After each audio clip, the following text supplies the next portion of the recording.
Y'all see the title to this video. It's time to just talk about it, get things off my chest. First and foremost, I want to make a disclaimer. I want to shout out all the victims all across the world, whether you America, black, white, it don't matter, because we all in the same pot as human beings. This is a big topic. This is a big issue that even to this day I'm still dealing with. And this took place when I was 7 years old. I'm turning 27 this week. Turning 27 this week, and it's been 20 years, and I didn't really think about it like that. This is something that took place and kind of left my mind, but left behind a lot of, like a big impact on my life. So here goes my story. So when I was 7 years old, I went to a school called Archbishop Ryan. For those that don't know, I went to a Catholic school my whole life, so cool. So I went to Archbishop Ryan for deaf kids, which was weird because I'm not deaf. I had to learn sign language and all that stuff. And when I asked my grandma not too long ago, she said that the reason why I brought you to that school was because I heard it was a good school. I mean, that's her logic behind it. Shout out to my grandmother. I have nothing to say about that, but that's kind of strange, all right? So I went to Archbishop Ryan for deaf kids, and I was there for 2 years, I believe. And right when the school closed down, I was actually supposed to go to the 5th grade. I was supposed to skip a grade because I was doing so well, but instead I was in the 4th grade. But it didn't matter because, I was still in the age group of other kids. So I remember I'm from Philly. So from Philly all the way to Delaware County, where Archbishop Ryan for deaf kids, it was like a 45-minute, easy 45 minutes, maybe even an hour, because school time, like you getting out 2:30, you running into nothing but traffic pretty much going home. So I was always the last kid. The bus route was very weird, man. Like they would pick me up, then they would pick Jenny up, which is the girl that raped me. And she lived arguably about 15, 17 minutes away from me. She lived on Tioga Street. I remember that for so many years, which is nice town of Philly, which is pretty much like, I don't know. I don't really want to get this wrong. I feel like it's Huntington Park. I'm not sure. It's like a nice town area, so I don't know how that go. I'm not really from North. I grew up in North, but I wasn't familiar with the location. So me and Jenny was smart. She was very sick, and it really put a bad taste in my mouth, because it's like, if she was doing these things to me, I wonder what she was doing to other people, and I wonder what was done to her for her to know these things, because a 12-year-old girl is not supposed to know these things. And another thing is, I know people gonna be like, oh, she was 12 years old, you was 7, y'all was basically kids.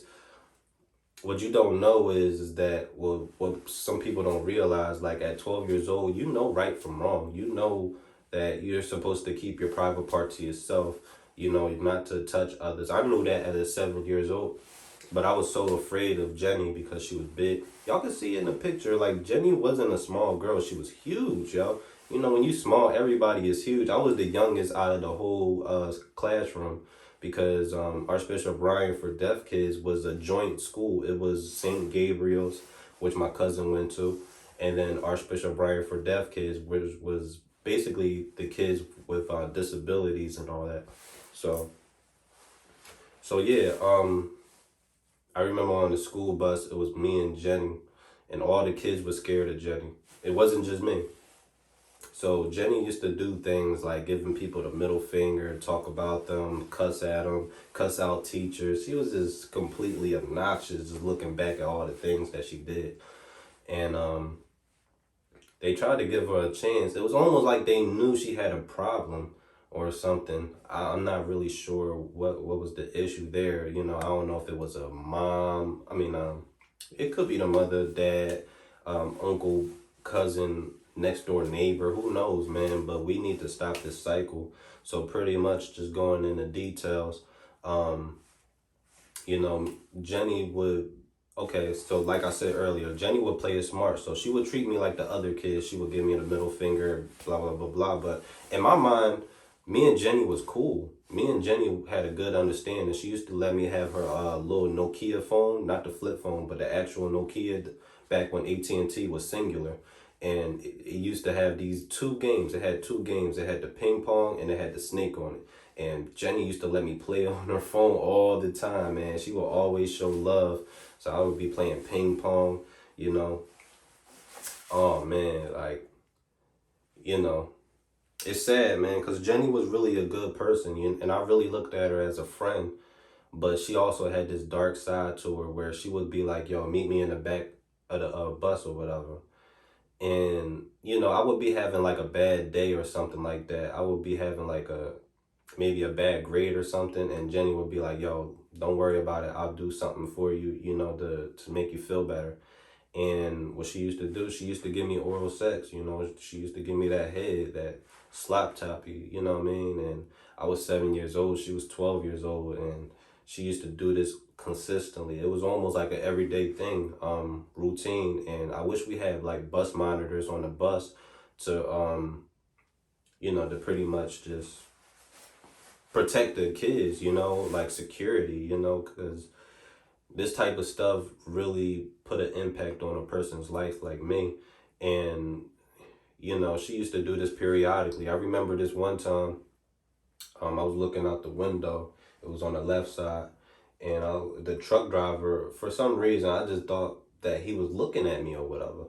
He might have, or he might not. I don't know. But I was kind of paranoid. I was like, Jenny, like, we shouldn't be doing this. I think that truck driver is going to tell the school bus driver. And she's like, no, he's not. Shut up, shut up. Get down here, get down here, get down low, so he won't see us. And I was like, I don't know, Jenny. Like, I think he's going to tell. She's like, no, no, no, stop, shut up, shut up. You know what I'm saying? So, I don't want to make this a race thing, but she was Puerto Rican and she had height to her and she had weight to her. I don't know, man. Like, that sounds a little ferocious, Shout out to my Latinas. Much love to y'all. But y'all know, I don't feel like that's like boxing with Mike Tyson at that age. So I didn't want no smoke with Jenny, not at all. And the fact that she's a girl and I can't do anything regardless, like, what was I supposed to do, man?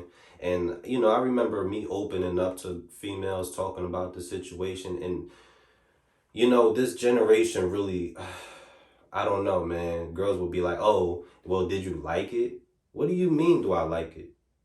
That shit, like that blows my mind. How girls just don't care about what men go through. And I know not every girl is like that, but it's like a lot of girls that I talk to, and it's the girls that I talk to. That's what it is. I need to talk to somebody who really knows me, who really respect that, and who really can, help me move on from the situation. I feel like I moved on, but in my heart, there's a lot of things that I need to let go. I forgive Jenny, but also at the same time, man, it's so crazy because Jenny was the first girl I kissed, the first girl I got my oral sex by, you know what I'm saying? And if I'm not mistaken, I think I sucked Jenny's titties. I used to do everything she told me to do, you know what I'm saying? Like, man, I ain't never penetrate her, thank God. But I remember me being like, me having an erection at 7 years old, not me bragging about it. That's nothing to brag about here. But I'm just being real. I had an erection or whatever, and I was like, Jenny is growing. And I remember her saying, like, oh, that's because you excited. And that always stood out to me because I was like, what do you mean? Like, I'm excited. When I'm excited, my dick don't just pop up like that. Like, it was very psychotic, man. Like, I don't really know how to even go about that. And it's like years later, I remember the second time I had oral sex with this girl or whatever. And I remember her doing it. And I was like, why does this feel like I had this before? And, at this time I done, moved on from the situation. I was about 16 years old. So, 9 years later, I got my dick sucked again, and it was like, whoa, like, it really blew my mind, you know what I'm saying? Like, me kissing a girl, like every time I kiss a girl, I use my tongue. You know what I'm saying? I remember the last time I kissed a girl, and it was us kissing for the first time, and I used my tongue, and it was like the girl loved it, but it was still kind of like it kind of threw her for a loop. She wasn't expecting that, and me looking back in my younger years, it's like I carried all of these toxic traumas through every girl I talked to. You know what I'm saying? So me, I never had a girlfriend before. I'm about to be 27 this week.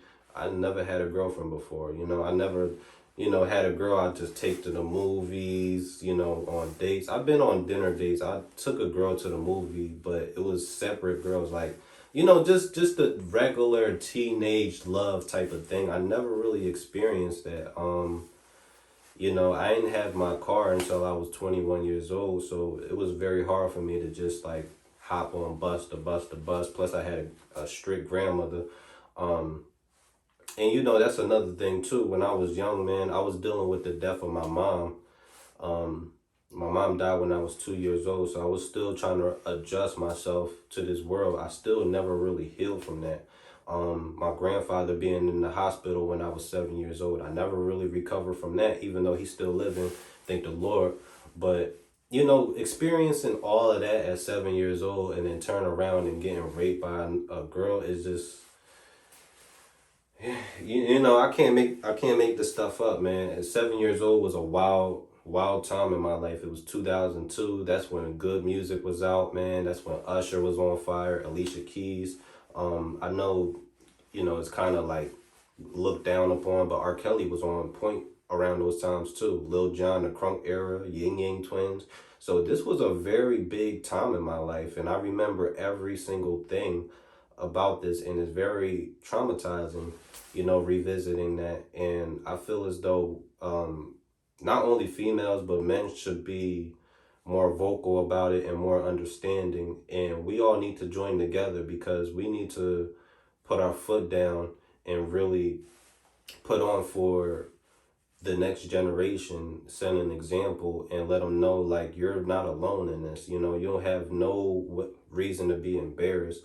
And I know a lot of people been going through the same thing. Shit, I seen a video of Lil Wayne, Birdman, getting one of his girls to, lose Lil Wayne's virginity. And, I just remember just me being in a dark place, just me looking out the window on the school bus, like so confused, so confused, man. And I still carry that trauma to this day. I feel like I need to get over it, but at the same time, everybody's different. Everybody's process is not the same. So, one day I'll get there. One day maybe I'll find a girl that can help me with everything that I need. Um, and if not, then it is what it is. This is just my life. But I also just want to tell my side of the story, you know what I'm saying? And hopefully maybe this will go viral. Maybe I can meet Jenny. Um, and we could talk about it. I still remember people that went to that school, Mark Ferrera, Chelsea Downey, Daphne. I don't believe they were living in Philly. I believe they was in Delaware County, close by. I was the only kid that was all the way in Philly going, Even my cousin that went to St. Gabriel, since it was a joint school in Raphael, they live close by. They live close by. So, I was the only kid that was from Philly. Me and Jenny was basically the only ones from Philly going to this.